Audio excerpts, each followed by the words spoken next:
Hi friends நான் தான் ஏம்னி சேனல்ல இருந்து மஞ்சுளா பேசுறேன். இன்னைக்கு நான் ஆடி 18 பூஜை பண்ணிருக்கேன் பாருங்க फ्रेंड्स. சும்மா சிம்பிளா ஒரு சொம்புல தண்ணி வச்சு கங்காவா நினைச்சு பூஜை பண்ணிருக்கேன். பால் வச்சு பிரசாதத்துக்காக பால் வச்சிருக்கேன்.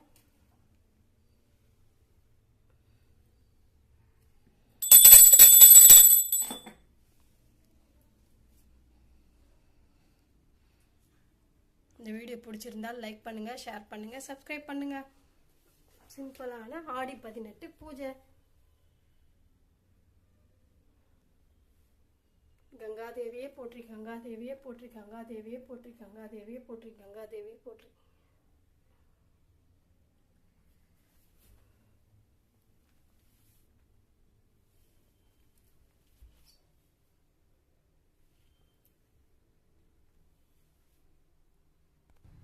பாருங்க फ्रेंड्स அப்படியே கிச்சன்லயே